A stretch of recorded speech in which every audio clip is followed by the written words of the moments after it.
This is IAQ Radio, Indoor Air Quality Radio, the voice of the indoor air quality industry, with your hosts, Radio Joe Hughes and the Z-Man, Cliff Zlotnick. And now, Radio Joe Hughes. Good day and welcome to IAQ Radio Plus, episode 675. This week, we welcome Erik Malmstrom of the SafeTraces CEO, and joining us again this week is Christian Weeks, Envirid CEO.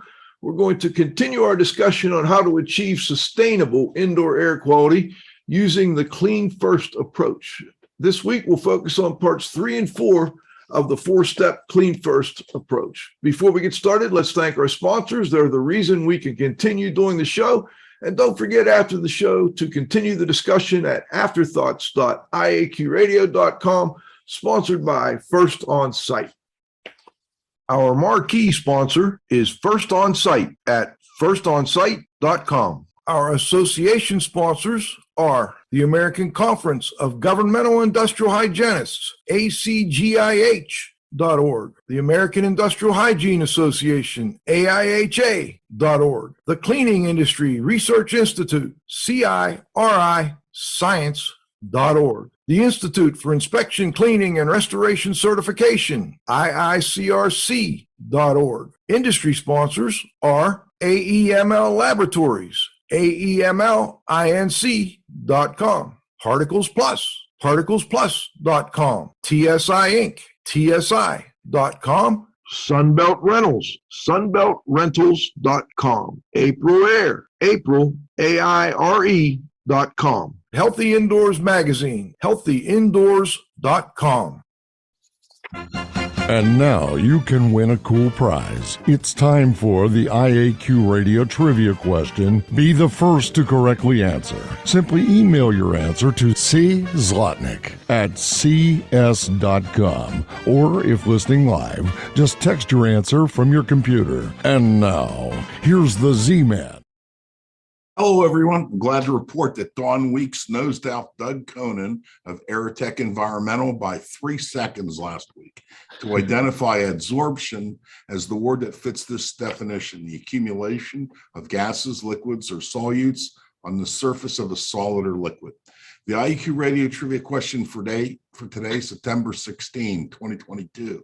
It's been sponsored by TSI Inc., an industry leader in precision instrumentation for the monitoring of indoor air. Learn how to expand your IEQ investigations at tsi.com. Here's today's IEQ Radio Trivia question. What term is used to refer to the group of elements listed in Group 18 of the periodic table? Back to you, Joe.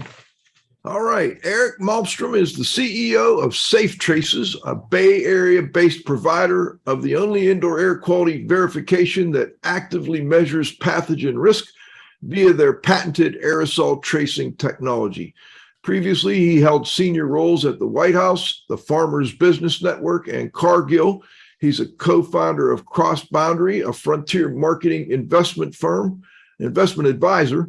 He's a combat veteran and a graduate of the U.S. Army Ranger and Airborne Schools, and he received his undergraduate degrees from the University of Pennsylvania and a joint M.B.A. M.P.P. from the Harvard Business and Kennedy Schools. Christian Weeks is also back to join us this week. He's the CEO of Envirid Systems, a leading provider of sustainable indoor air quality solutions. He has over a decade of experience in energy efficiency and IAQ. He advocates that buildings take a system-level approach to achieving what he terms sustainable IAQ, and he spearheaded the collaboration that led to this report. Let's start with you, Erik. Welcome to IAQ Radio. Tell listeners a little bit about your background, if you would. Sure. Thanks so much for having me, Joe. Great to be here. As you mentioned, I don't come out of the world of indoor air quality. So I've had a career that spanned the military, other areas of business, some government service. But over the past few years, I've spent a lot of time in the kind of startup technology world. And I'm someone who's very mission driven, and really the things I care about are linked to safety, security, and sustainability. And air quality is something that touches pretty much all of those because it's a huge has a huge impact on public health. It has a huge impact on sustainability, and it also has a huge impact on people's security as it relates to how safe they are within different environments. And so I'm in a company right now that has a powerful technology that can be deployed in a variety of different ways, but air quality is our primary focus. And we have a really valuable application right now, given what's going on with COVID and the future concerns about pathogens and pandemics. Yeah, it seems like COVID kind of changed the company direction. You mentioned before the show that you started out in the food safety area with this product, and now you're moving heavily into air quality. I guess I'm wondering, what do you see as the big difference between the two? Sure. So I think well, it's interesting. It's an interesting question, because if you read some of the prominent experts and thinkers in air quality, they've made this reference to comparing air safety and air quality to food and water quality and safety, and have talked about air quality, particularly indoor air quality, as a laggard. That basically with food and water, there's a whole regime of standards and regulations and an architecture around how we protect people from contaminants and pathogens that is implemented within the food chain and the water supply. But air is something that pretty much is at a much more immature stage. It's not had the same level of public focus and scrutiny, same level of research and development, and also now, as we've seen with the pandemic, that's had a huge cost to public health, to the economy, and we're now playing catch up. And so I'd say the biggest thing is it's just kind of shocking to me, coming from the food industry, where you have the USDA and the FDA with very rigid kind of regulations that food processors need to abide by. And then I've come into real estate over the past couple of years, and it seems like the Wild West to me. Basically, you can go into a building, and whether you're a building owner or operator or a member of the public, you basically have no transparency on whether the building has been through a rigorous safety check. As it relates to pathogens, some areas like mold and asbestos are better covered, but for pathogens, there's really nothing. And I'd say that's a bit shocking to me. I'm glad I asked. All right, let's bring Erik back into the show here. Erik, last week we went over the 4 steps of the Clean First process. John, maybe you could pull them up. That's on page 2 of the document, I believe. And what I'd like to do is just quickly, if you would, review step 1, defining IAQ goals. Yeah, Joe, thanks for having me back. It's great to be here with you again to complete where we picked up, or pick up where we left off last week. So yeah, we've developed this framework to achieve sustainable indoor air quality, better indoor air quality, more energy efficiently, with improved resilience to outdoor air pollutants. That's the whole goal here. How we achieve that is using this Clean First approach, as you mentioned. And where we suggest people start, as we discussed last week, is when we say we want better indoor air quality, let's start by defining what we mean by that, because there are different ways to achieve different indoor air quality targets, but we need to agree on what we're trying to achieve in the first instance. So we're essentially recommending people define IAQ goals. Specifically, we recommend around PM 2.5, ozone, carbon monoxide, and formaldehyde that meet at least the minimums that ASHRAE is defined in standard 62.1, perhaps more stringent if you're trying to do enhanced indoor air quality. And then we also talk about the need for equivalent air changes to deal with pathogens. We'll talk a lot more about that with Erik on today's show. And we also highlight that we don't suggest relying on CO2 as a main indicator of good indoor air quality, because while it's a good metric for ventilation effectiveness in spaces occupied by people, it's not many contaminants we should be thinking about do not originate from people in these indoor environments, and so it doesn't represent those. And when we're looking at approaches that layer different air cleaning approaches, not just ventilation, CO2 is less relevant. So that's a quick overview of the first step in the framework. All right, let me get your name right here first, Christian. I think I called you by the wrong name on the intro there, but step 2, clean the indoor air. So we talked about particle and pathogen filtration, the MERV 13 filters. We talked about gaseous contaminants, which I think we're going to talk a little bit more about because that's your bailiwick right there, and adding in-room HEPA filters or UVC. Let's jump right into step 3, optimizing ventilation. First, I want to ask you, Christian, what is optimized ventilation? Yeah, so we, if I can actually, I'm going to start with why do we ventilate buildings in the first place? Because I think that's a good backdrop for then what do we mean by optimized ventilation? We ventilate buildings, and we're talking about commercial buildings here, but I think it applies more broadly as well. But we ventilate buildings for primarily 2 reasons. One is to maintain building pressure. We've got air leaving buildings through toilet exhaust, through kitchen exhaust, through opening and closing doors and windows. And so we need to replace that. We need to make up that air to maintain appropriate building pressurization. So that's one reason we ventilate buildings. The other reason, and frankly, the reason that makes up most of the outside air ventilation that we bring into buildings has to do with indoor air quality. We're essentially using outdoor air to dilute indoor generated contaminants that come from, in part, people, but also from our cleaning supplies, our furnitures, the glues, the paints, these other things that are all around us indoors. And so we are ventilating buildings by and large to maintain good indoor air quality. The challenge with this approach is that in many climate zones, specifically where it's hot and humid in the summer, cold in the winter, conditioning lots of outside air to dilute indoor generated contaminants to achieve good indoor air quality, conditioning all that outside air is very energy intensive. And so when we mean optimize ventilation rates, what we really mean is look at ways to get the right amount of outside air that also accounts for our ability to clean the indoor air, which was our second step, to achieve those indoor air quality targets we achieved in step 1. Primarily, the approach today is primarily just relying on outside air ventilation for better air quality. We're saying let's optimize how much outside air we really need by also accounting for the air cleaning systems we have in place that can help us achieve those IAQ targets we defined in step 1. All right, so we're trying to optimize ventilation, and this is oftentimes going to be in combination with layered air cleaning technologies and optimized ventilation using the IAQ procedure from the ASHRAE standard 62.1, I believe that would be. Can you quickly just give our listeners a little background on that IAQ procedure? I don't think it's used as often, at least in the past, as maybe it is now. And what's your experience with that? Yeah, sure. So when designers or operators of buildings are designing their HVAC system or evaluating their ventilation rates, they have 2 procedures they can follow within standard 62.1 to calculate mechanical ventilation rates. They've got the ventilation rate procedure, and this is, Joe, what most people are using today. That's certainly more familiar to people probably. And then they've got the indoor air quality procedure. The ventilation rate procedure, for those who aren't familiar with it, is a prescriptive method to determine the minimum outside air requirements based on space size, the area of an interior, and the occupancy.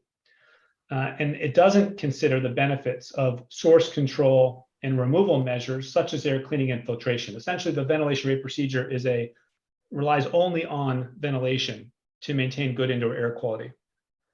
The indoor air quality procedure, in contrast, which by the way has been in the standard since the early 1980s, but as you pointed out is less well understood and less often adopted, the indoor air quality procedure is a performance-based method to determine that minimum outside air requirement based on specific IAQ targets.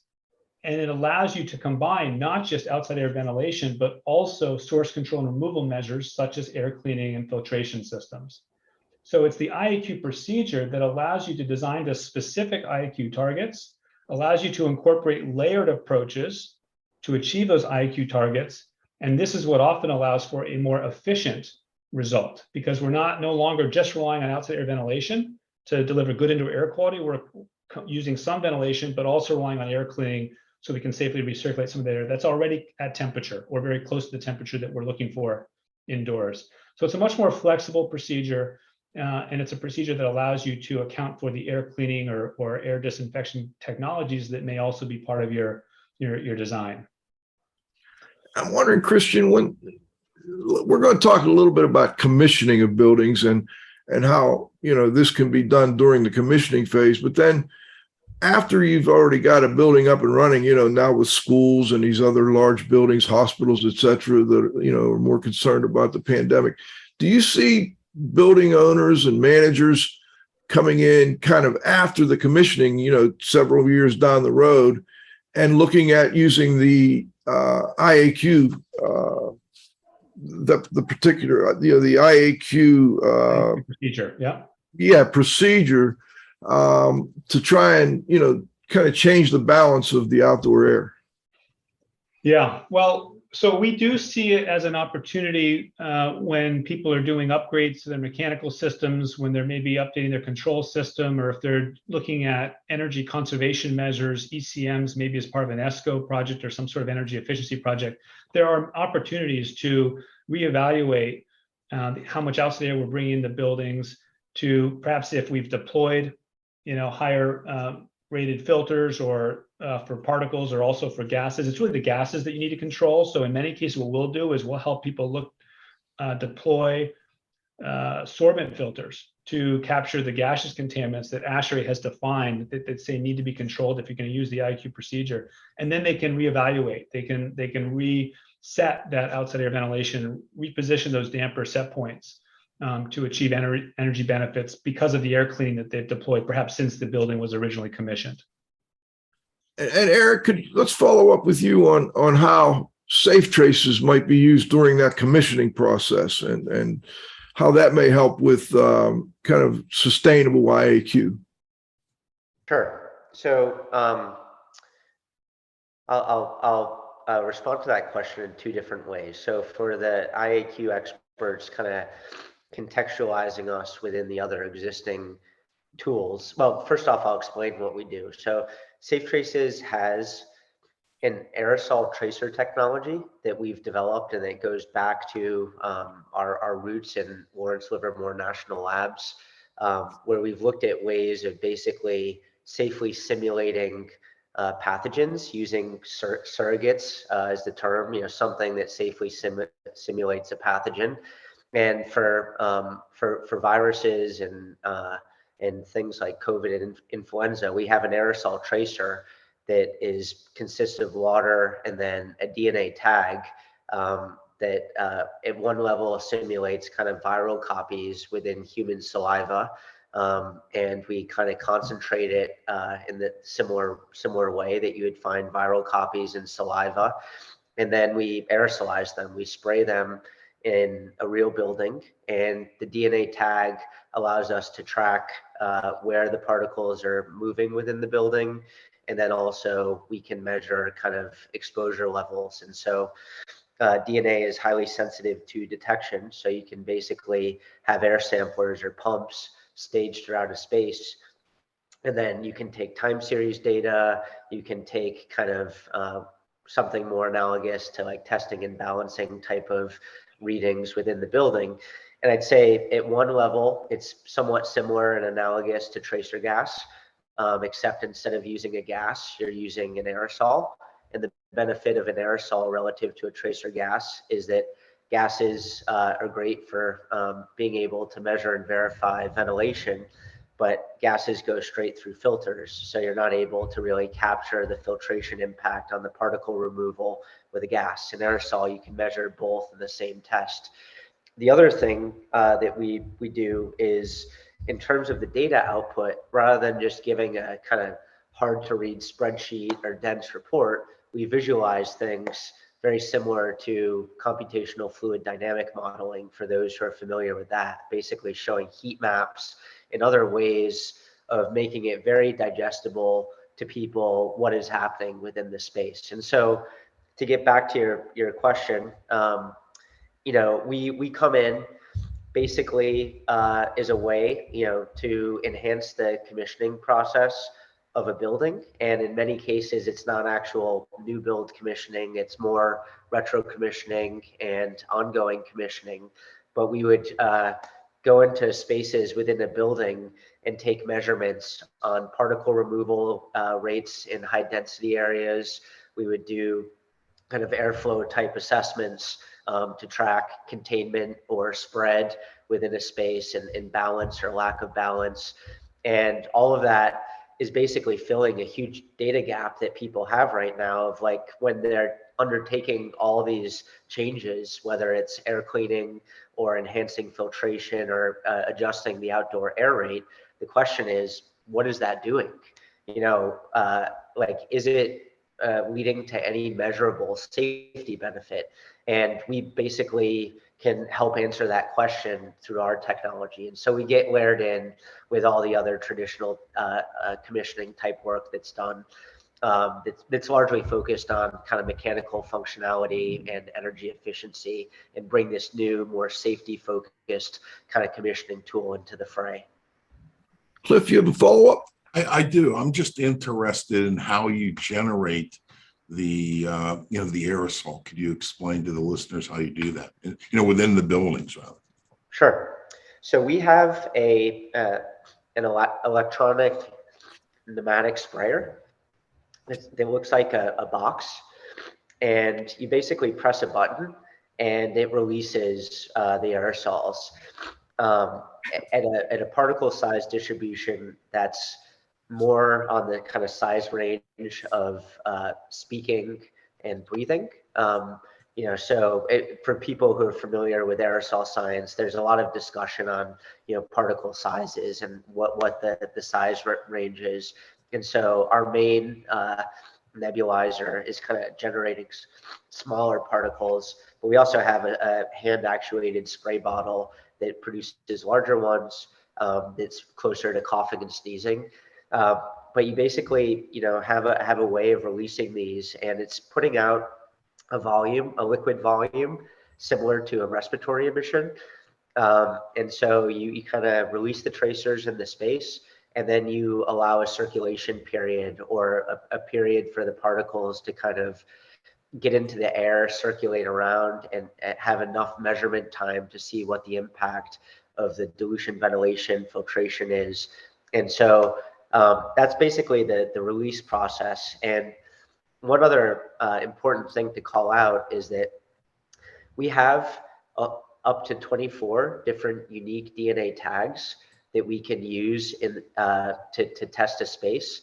So if you wanted to take like a conference room in an office or a school classroom through a variety of different scenarios where you're adjusting the kind of conditions of the space, whether you're switching the outdoor air fractions, the MERV rating on the filters, putting in a ceiling or floor mounted HEPA, and opening the door, whatever, we can basically run that room through a series of scenarios back to back. So you don't need to wait for the DNA to clear. You can just, you're testing against a different tag, which is very valuable because people want to test different scenarios to see what's having an impact.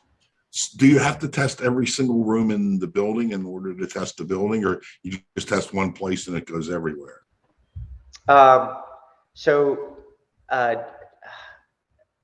DNA is highly sensitive to detection, so you can test, you can use a relatively small amount of liquid volume to test large spaces.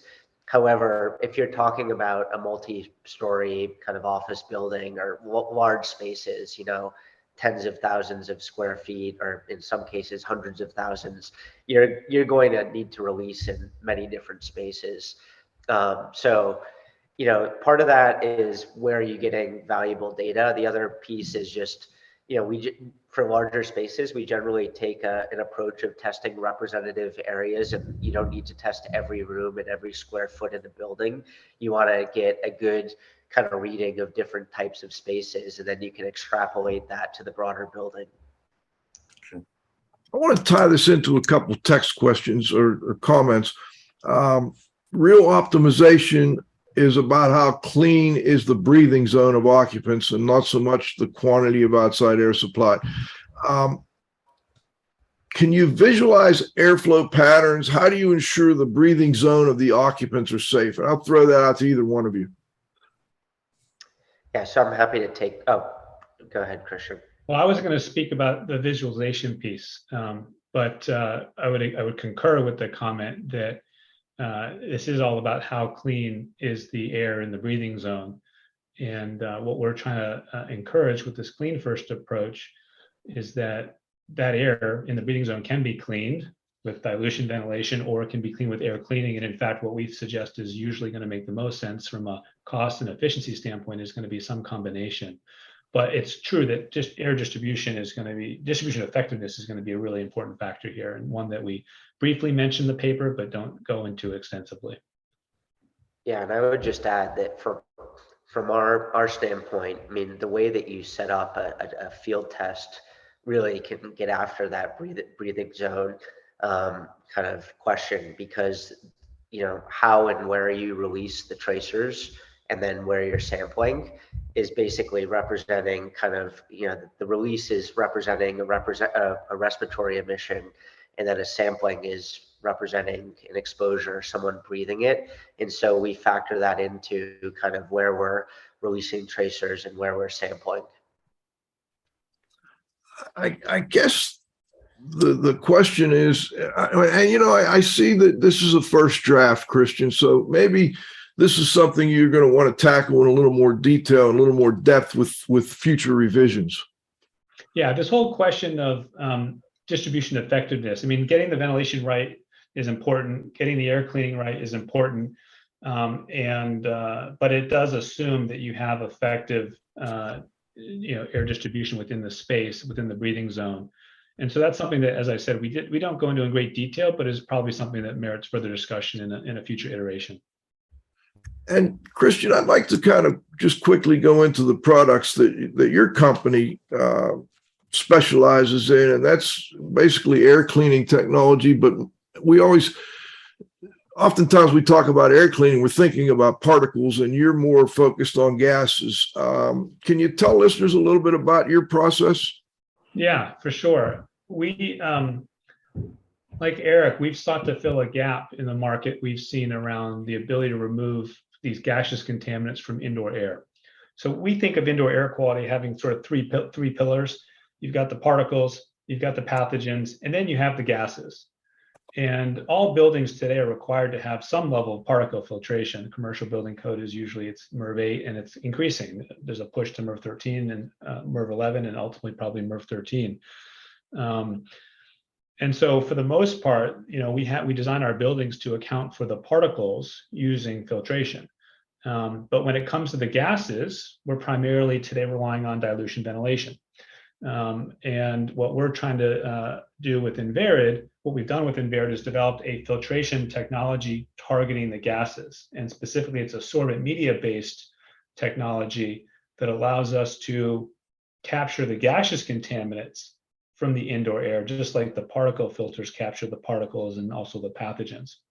So what we do is we have our core technology is a sorbent media.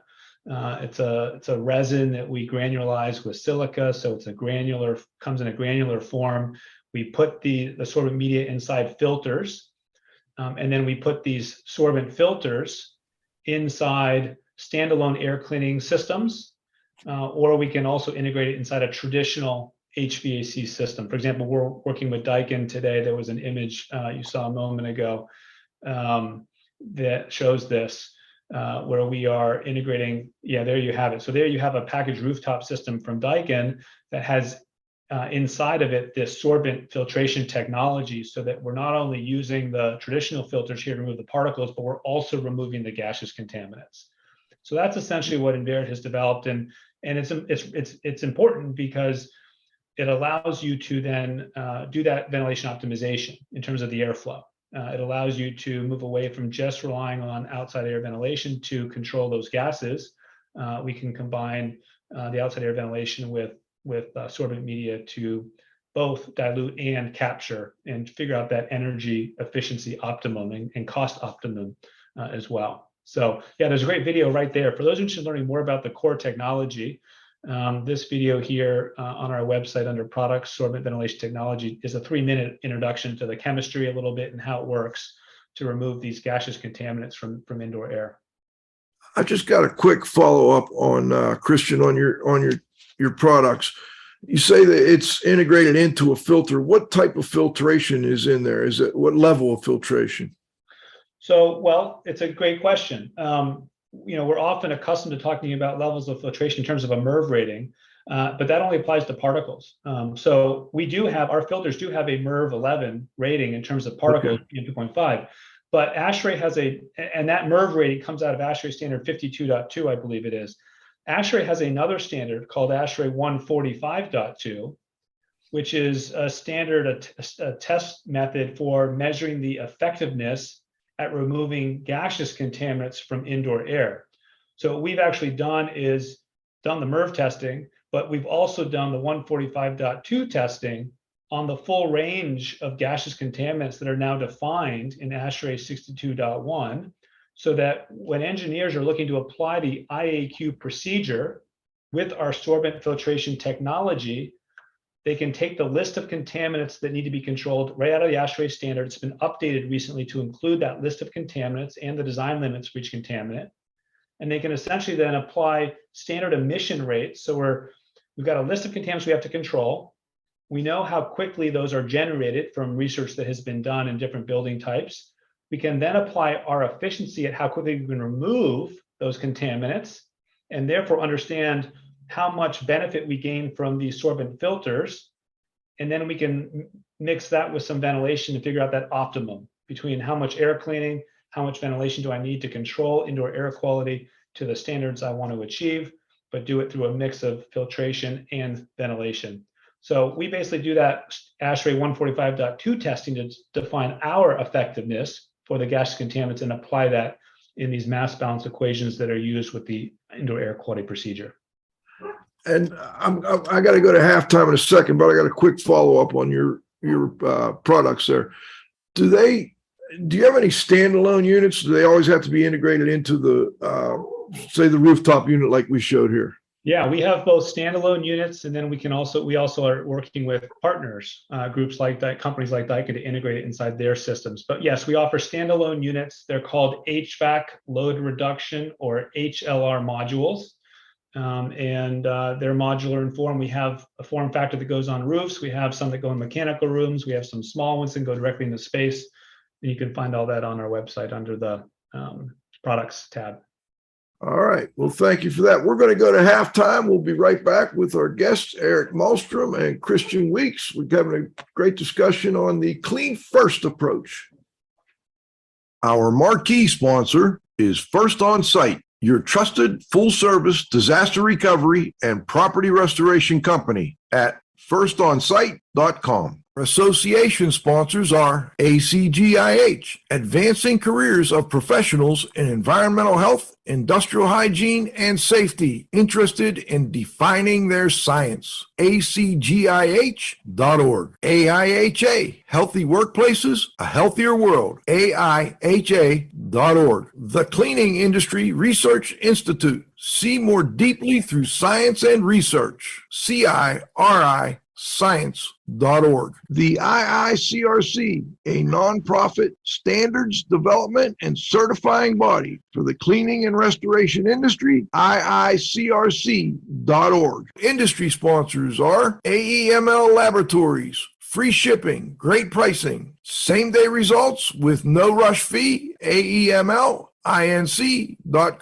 Particles Plus, feature-rich particle counters and air quality instrumentation. Count on us. ParticlesPlus.com. TSI Inc., an industry leader in precision instrumentation for monitoring indoor air. Learn how to expand your IAQ investigations. TSI.com. Sunbelt Rentals, availability, reliability, and ease for all your IAQ and restoration needs at sunbeltrentals.com. April Air, healthy home, April, AIRE.com. And Healthy Indoors Magazine, a free online magazine for industry professionals and consumers, healthyindoors.com. All right, we've got two follow-ups to step 3, which was optimized ventilation, and one is, does this technology mean that air contaminant levels will remain at ASHRAE limits when ventilation rates are optimized? Christian, I think that's for you. Yeah, so the answer is absolutely yes. In fact, we can even deliver enhanced indoor air quality above the ASHRAE minimums by simply deploying more of these air cleaning modules in the space. Okay, and Cliff, you had a follow-up. I do. I'm interested in how long does it take you to, well, I guess the regeneration process. So how long does it take to regenerate? Is it a continuous process, or does the unit shut down, regenerate, and then start up again? So yeah, great question, Cliff. So for those who aren't as familiar with our systems, we have certain air cleaning systems that are designed to just capture the contaminants that ASHRAE has defined in 62.1. And then we have another product that does all those, but also removes CO2 from indoor air. CO2 is not on an ASHRAE list. It's not an ASHRAE defined contaminant, but it's one that many people are familiar with and may want to control. And so we use what we call a regenerating unit when we're also trying to remove CO2. The regeneration is important when we're trying to remove CO2 because CO2 is much more plentiful. It's a much more higher concentration in our space. It's parts per million, whereas the other gases we worry about, like formaldehyde, are parts per billion. So with parts per million, our filters will saturate after a number of hours. And so when they saturate, we regenerate the filters, which means we heat them up and we essentially release the CO2 that we've captured and vent it outside the building. So certain of our products have this capability. Others are just designed to be compliant with the ASHRAE standard. But for those products, we regenerate typically once or twice a day, Cliff, and that regeneration cycle is anywhere from 30 minutes to a couple hours. Usually what we'll do is a short regeneration during the lunch hour. So we recharge the cartridges for the afternoon when people come back. And then overnight, we'll do a much deeper regeneration to fully replenish the filters for the next day.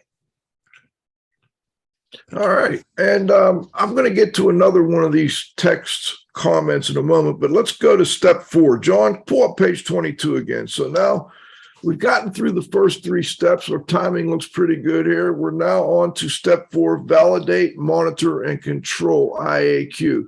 So here's figure 7, step 4. We're going to validate, we're going to monitor, and we're going to control the IAQ. So we use continuous monitoring with third-party validated sensors. I wonder if maybe someone can tell me if you've had which sensors you've used, and are you aware of them doing a good job or not? I mean, this is a question we're going to get into. We've got these low-cost sensors now, and we've got a big show on that next week, but I'm wondering what your experience has been. Let's start with you, Eric. Sure. So there are a number of sensors that are on the market and that have come on the market over the past couple of years. I think that we as a company are kind of agnostic as to the sensor, but I think that we look at things like those that conform to the UL 2905 kind of standard, basically third-party validation of the sensor itself, because I think anyone who's familiar with sensors knows that there's a range of quality out there. And not only are they doing different things, I'd say in IAQ, many IAQ sensors are now doing the big 5 of PM, generally PM 2.5, CO2, VOCs, temperature, and relative humidity. Some are more narrow and some do more than that, but those 5 are kind of seem to be where most of the sensor market is. I'd say that there's a variety. I think there's an assumption in many cases that the reading from the sensor and the sensor hardware is good, and that's where a lot of the variation is, where the quality is not always good. And if you put 2 sensors next to each other, they may be reading very different things. So then, if you have a poor physical sensor technology, then you have a garbage in, garbage out problem with the data because it's not reliable. So, I think that we would just advise looking for kind of third-party quality assurance type of labels and then other independent evaluations of the sensors is kind of what we use as ground truth. I'm not going to call out any specific brands, but there's some great ones out there. But I think that, that's kind of a bit on the sensors. And I think that the paper calls out this very explicitly, and both Christian and I can probably speak to this more, but you also have to be careful about how you think about that data, because in some cases, CO2, I'd say, is the metric that a lot of people are using as a proxy for ventilation. And it makes sense in many respects, but also you're going to have higher CO2 rates anytime you put more people into a space. What CO2 can tell you about pathogens, about VOCs, about other categories of indoor air contaminants has real limitations. And you need to be careful of not just using a metric like that as kind of the be all end all for what is good and what is not, or what is safe or what is not. But yeah, those are some observations on my side, and I'm happy to hand it over to Christian in case he has anything to add. Christian, anything you'd like to add? And then I'd also like, if you would, to comment on continuously monitoring IAQ using the reset air standard. I am not terribly familiar with that standard.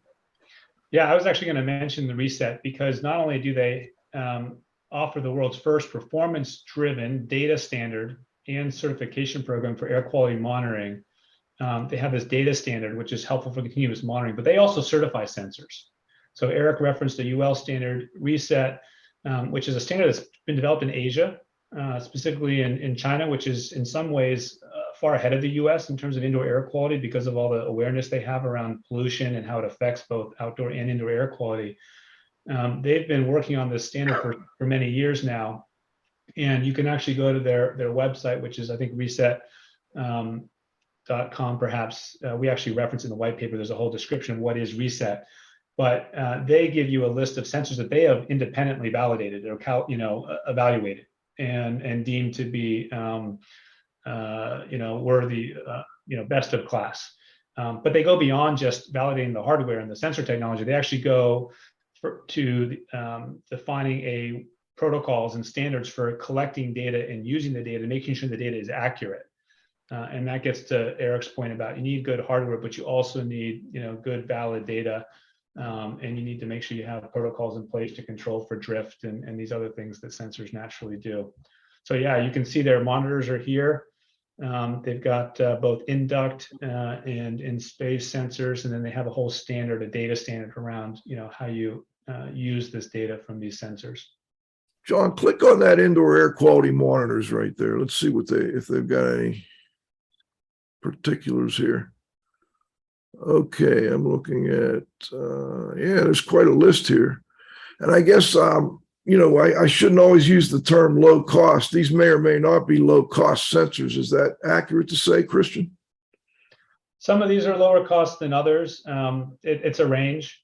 Some of them are selling the hardware as part of a package with a subscription. So they're also giving you a dashboard and providing you with data. So I think there are different models to acquire the hardware and the platforms you need to get useful information out of these systems. Okay, now let's continue along this validate, monitor, and control segment here. And I think this is kind of where SafeTraces, this is kind of your bread and butter, in that you're trying to simulate someone being ill, distributing this, whatever, in this case, we're talking COVID. I'm curious, what size particle is the tag attached to? So it's a range. When we spray, we're generating everything from larger droplet sized particles that are visible to the naked eye to sub 1 micron types of particles, and the DNA will attach to all of those, but at different levels. But the key for us is getting within the range of the respiratory emissions, and so our sweet spot is kind of in that range. We have a roughly 80% aerosol fraction at the kind of size range that matters, and that's why that's important, is because those smaller aerosols not only are more mobile and travel further, but also a lot of the infectious disease science kind of calls them out as the bigger risk because of the fact that people can breathe them in more easily, and then the risk of infection goes up. Erik, when I wrote my questions and my notes for the show, I was having a hard time describing whether SafeTraces is a process or a product, or can you tell me a little more on how you describe it? And then if you would, I want to go back to another comment. Effectiveness of such technology depends on where you take the sample and how many samples are taken. I think that's an important point. So if you could comment on that as well, I'd appreciate it. Sure. So on the process versus product, I would use a more encompassing term. We're a platform, really, and the platform consists of three main elements. The first is the field testing and the actual technology, the tracer technology that goes behind that.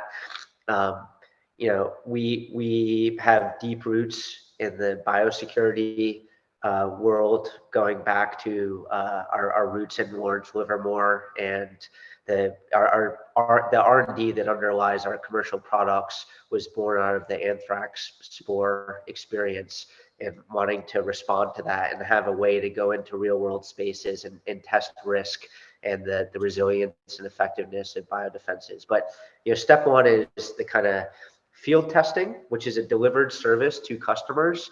We train technicians ranging from engineering services to industrial hygienists to facility services people through an online certification program on how to use our method in the field. And then they are kitted up to be able to do that. So that's step one, is field testing and the technology associated with that. The second element is the data. We have a cloud-based software platform where all the data is provided back to the customer whose building is being tested. And that allows them to see at kind of a portfolio level all their different buildings, the area of the buildings that were tested. And it allows them to track building performance across time within a building and then benchmark different buildings against each other within a portfolio. And that's all digital.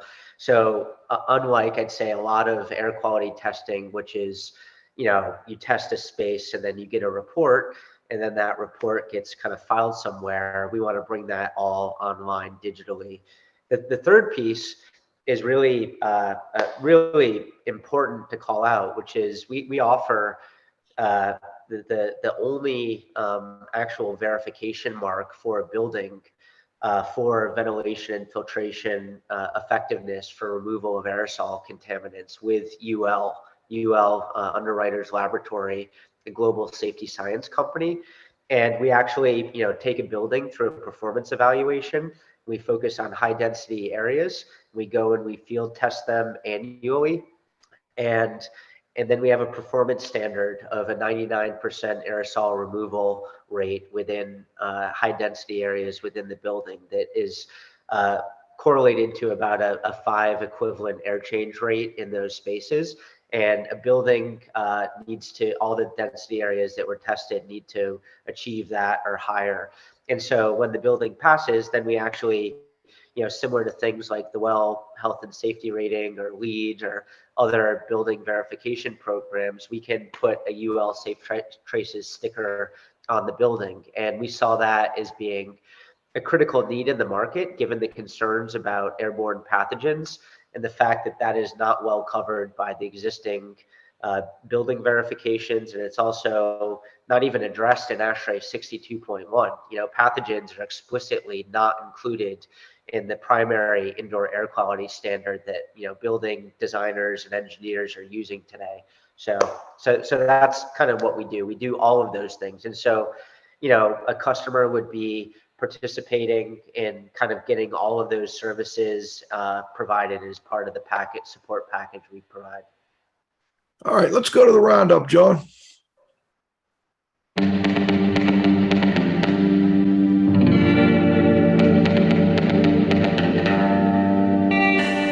The roundup is brought to you by April Air, providing healthy humidity, ventilation, and air purity solutions for new and existing homes. April Air, healthy air, healthy home at aprilaire.com. All right, I've got a quick follow-up from our audience. Erik, what do you do when you find problems with IAQ? Yeah, great question. And I was just starting to respond to that in the chat. So the field service providers that we work with, who I mentioned, are coming from industrial hygiene, engineering services, whether they're commissioning agents or tab contractors or the like.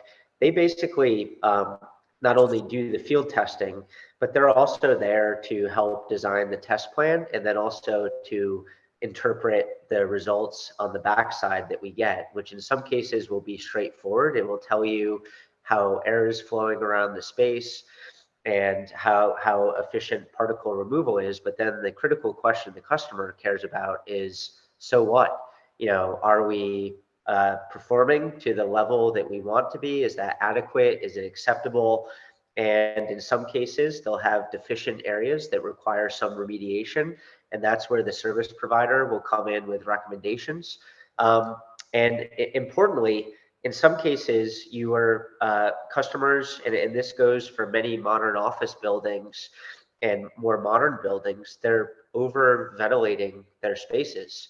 And it gets back to the whole, one of the key ideas of the Clean First framework, which is that there's a diminishing return to indoor air quality. At some point, you certainly don't want to be undershooting a target, but you don't want to be overshooting it as well, because you could be doing something that has a marginal to negligible safety benefit, but it is incurring a significant cost, energy, and carbon penalty.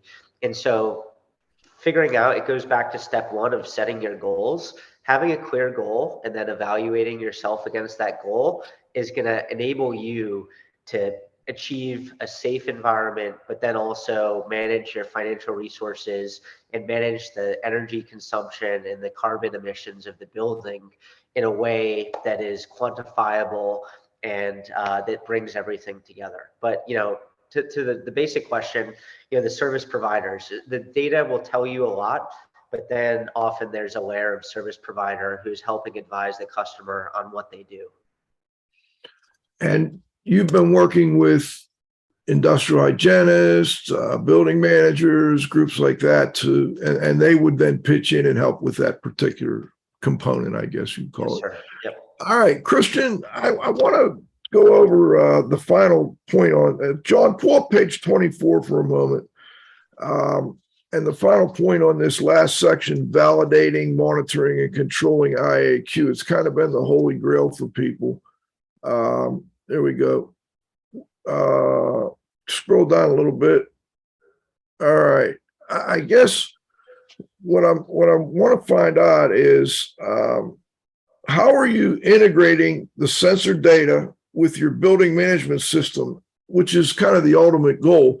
How is that? I don't even know. How is that going? Are we at the point where we have the ability to do a good job of integrating this data that we're generating and then getting our building management system to go ahead and make whatever changes are necessary to improve things? Yeah, I agree that this is the holy grail. Just to sort of paint the full picture, as we said at the beginning, setting goals, cleaning the air, getting the ventilation rate right, but then this validation step is really important. And that's where technologies like Erik's and others come into play. But ultimately, we need to make set this stuff on autopilot as much as we can. And that's where the control integration becomes really important, because people are busy, they're doing hot, cold calls, now they're doing IAQ calls. To the extent we can automate that, right, all the better. In talking to monitoring companies over the last few years, I've been encouraged to learn that more and more of these companies are designing their platforms, their sensing platforms, to integrate more easily with building management systems, oftentimes using the BACnet protocol as the standard.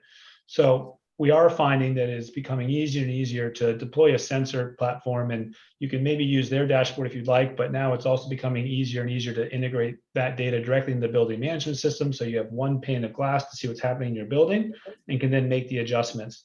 It's also possible to have some of these platforms also enable capabilities where they can send instructions to the building management system to make adjustments. And I think we'll see more and more of that.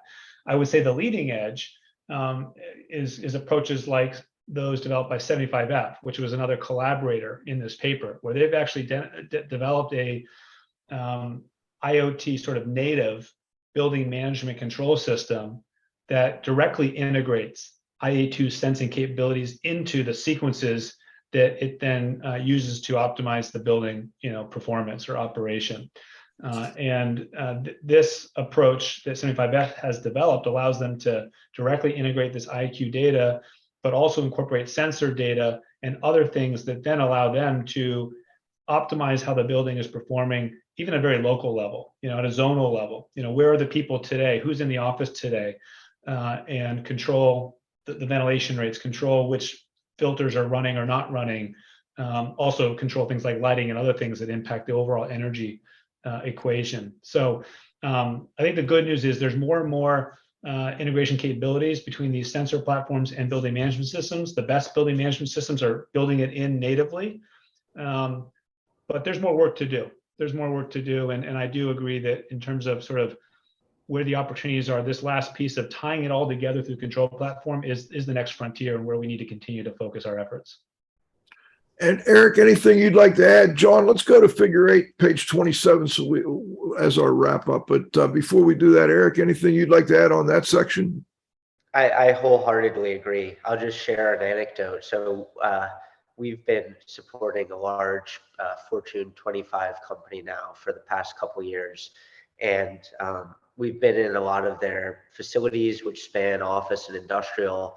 And, we frequently are testing different parameters of their outdoor air fractions and filtration levels and fan settings and all these different areas that impact indoor air quality. And we frequently find that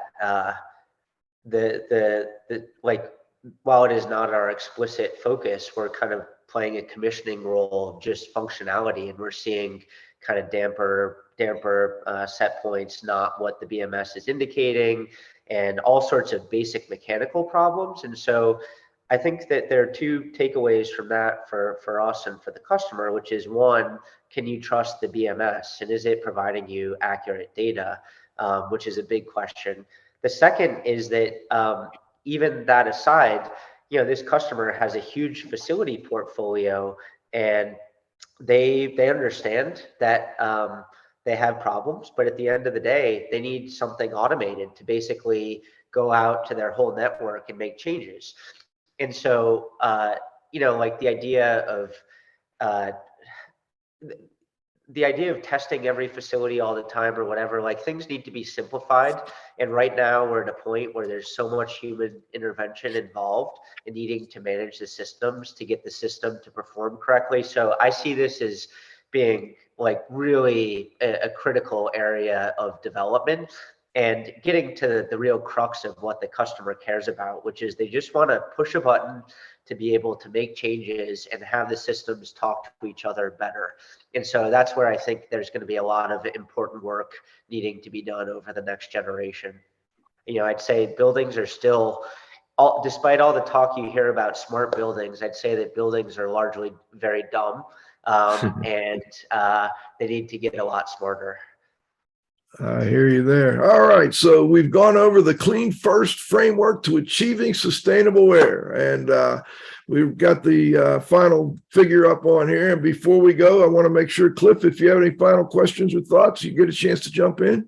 No, I'm good. Thank you, Joe. And I also want to make sure we give both of you the final say. Let's start with you, Christian. Any final thoughts before we go? Well, I think the final thought here is that achieving indoor air quality goals and ventilating buildings efficiently have often been in conflict with each other. At least that's how the industry has thought about it. And our hope is that this framework has shown people that we can layer different air cleaning technologies and validate their performance through technologies like Erik's, and these two goals can actually be harmonized, and we can achieve better indoor environments and more sustainable buildings. So if that's of interest, hopefully we've stoked some of that interest. Check out the paper, and we'd love to hear from you and collaborate with you around these opportunities. And Erik, we were talking before the show, and SafeTraces has gone from focus on food to now you're exclusively in this IAQ. You can still do the food, but you've just been so busy with the IAQ, it's taken up all your bandwidth. I think that's an indicator that there's something going on here that is not going to go away quickly. Any final thoughts from you? Yeah, so thanks so much for the opportunity, especially given that our original technology was born out of anthrax spores. Someone that I spoke with recently kind of made the analogy to after September 11th, there's a tremendous amount of concern about airborne pathogens and biosecurity. And ultimately that dissipated. And then we we had a window of opportunity to do things. We missed it. And then we went back to people, like the community of experts caring, but the general public not caring. I think COVID and climate change, the combination has created a massive opportunity. And now, unlike the anthrax spore experience, I think we see real sustained political will in the form of funding, in the form of people wanting to do something about this. And I'm very excited at this point for companies like Enverid and us and others to be able to make a meaningful difference to the built environment, to create healthier spaces, more energy efficient spaces. I think this is going to be a real renaissance over the next generation and hopefully beyond, and we're excited to be a part of it. It's been interesting, this two-part show. We don't oftentimes do them, but I thought the collaboration between these different groups was unique. It was interesting, and I think there's some future here as well. I think it's been very fascinating to talk to both of you. We appreciate you joining us. This is Radio Joe Hughes saying thanks to Erik Malmstrom and Christian Weeks, my co-host, the Z-Man, Cliff Slotnick. John, you got to have faith at the controls. Most importantly, our audience and sponsors. Hey, by the way, next week we've got Dr. Subbu Subramanian. He's going to be joining us from Dubai. We're going to get an international perspective on IAQ and also talk about that hot topic of low-cost sensors. So please come back next Friday at noon for the next episode of IAQ Radio Plus. For IAQ Radio, I'm Spike Reel saying thanks for listening.